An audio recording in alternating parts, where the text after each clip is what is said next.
हरियाणा के अंबाला में सेना ने जबरदस्त वॉर ड्रिल की है। नारायणगढ़ शूटिंग रेंज में सेना ने ड्रोन और ऑपरेशन सिंदूर के दौरान जिन इक्विपमेंट्स का इस्तेमाल हुआ उन्हीं का इस्तेमाल कर वॉर ड्रिल की है। सेना के जवानों ने दुश्मन पर हमले और जवाबी कार्रवाई की रणनीति का प्रदर्शन किया। इस अभ्यास में जमीनी ताकत, हवाई निगरानी और आधुनिक हथियारों का कोऑर्डिनेशन, तालमेल नजर आया। जो तस्वीरें सामने आई उसमें सेना की तैयारी और दमखम साफ नजर आता है। आपको बता दें, आज के दौर के युद्ध में ड्रोन की भूमिका अहम हो गई है। ऑपरेशन सिंदूर में ड्रोन का इस्तेमाल किया गया और इसके बाद अब यहां पर भी ड्रोन का इस्तेमाल कर ड्रिल किया गया। जो हमने एक्वायर किए हैं, बहुत हाई एंड ड्रोन्स भी एक्वायर किए हैं इंडियन आर्मी ने, और एक्स-ट्रेड हमने जो एक्वायर किए हैं। पर आज का जो एक्सरसाइज था वो प्राइमरली उन ड्रोन्स के साथ था जो हम खुद फैब्रिकेट कर रहे हैं, या यहाँ का हमारा जो लोकल इंडस्ट्री है जो हमको सप्लाई कर रहा है या उनको फैब्रिकेट करने में मदद कर रहा है। यानी कि क्योंकि हमें जो नंबर्स का रिक्वायरमेंट है अगली लड़ाई में वो बहुत ज़्यादा होने वाला है, कई हज़ार ड्रोन्स हमको चाहिए होंगे।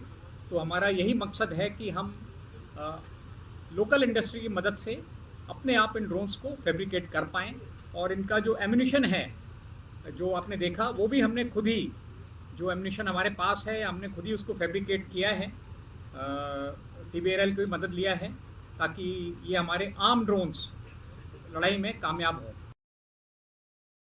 मध्य प्रदेश में कई दुर्गा पंडालों और गरबा उत्सव में पहचान पत्र अनिवार्य कर दिया गया है। वहीं भोपाल में नव युवक दुर्गा उत्सव समिति ने लोगों से प्रेम भाव से पंडाल आने की अपील की है। समिति के सदस्य और कांग्रेस के नेता विवेक त्रिपाठी का कहना है कि यहां सभी धर्म के लोगों का स्वागत है।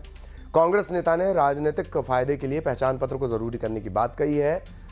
बीजेपी ने कहा कि सनातन धर्म अपनी सहजता और सरलता के लिए जाना जाता है, कट्टरता की कोई जगह नहीं। ये भी कहा है कि कुछ लोगों ने सरलता का दुरुपयोग किया, ऐसे लोगों से सावधान रहने की जरूरत है। सब चल रहा है और पूरे 9 दिन हिंदू धर्म के लिए, संस्कृति के लिए मानने वालों का बड़ा दिन है। ऐसा ही राजधानी भोपाल में देवी दुर्गा के मानने वाले लाखों भक्त हैं, श्रद्धालु हैं, लेकिन इसी बीच में इसी श्रद्धा भक्ति ने राजनीति का रूप भी धारण कर लिया है। कहीं कहीं पर अपना झांकी देखने के लिए, दुर्गा पंडाल में जाने के लिए पहचान पत्र दिखाने की जरूरत आन पड़ रही है, तो कहीं ऐसा भी है जहां पर आपको पहचान पत्र नहीं, केवल श्रद्धा भक्ति का भाव लेकर आना है। और बल्कि हम जहां पर अभी मौजूद हैं 10 नंबर अरेरा कॉलोनी की श्री नवदुर्गा युवक उपसद समिति में, यहाँ स्पष्ट तौर पर लिखा गया है कि एकता, समर्पण, संस्कृति और श्रद्धा की मिसाल है। यहाँ पर रिश्तों की डोर को, सांस्कृतिक मूल्यों को और सामाजिक एकजुटता को भी पूजा जाता है। खास तौर से इस थीम को रखा गया है कि किसी भी धर्म के लोग आएं, किसी भी समुदाय के लोग आएं, केवल सच्चे भाव, श्रद्धा भक्ति के साथ आएं।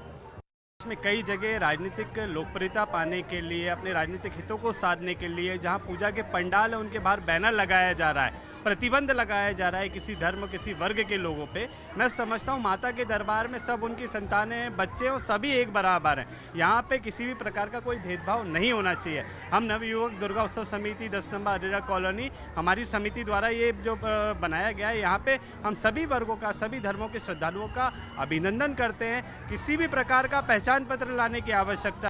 देखिए, सनातन धर्म अपनी सहजता, सरलता के लिए पहचाना जाता है। सनातन धर्म में कहीं कट्टरता के लिए जगह नहीं है। हमने सभी धर्मों का सदैव सम्मान और स्वागत किया है, लेकिन ये उन लोगों को सोचना चाहिए जिनने सनातन धर्म की सरलता का दुरुपयोग किया, लव जिहाद जैसे कृत्य किए और सनातन धर्म की बहन बेटियों का जीवन खराब करने का काम किया। अब ऐसे में इस तरह की पहल के साथ सभी लोगों को अपने स्वीकार करना चाहिए, और साथ ही ऐसे लोग जो गलत नियत से ऐसे आयोजनों में जाते हैं उन्हें स्वयं दूर रहना चाहिए। सनातन धर्म से भोपाल में सप्तमी पर मां दुर्गा का विशेष श्रृंगार किया गया। कालीबाड़ी के साकेत नगर में मां को सोने के आभूषण के साथ साथ शस्त्र भी चढ़ाए गए।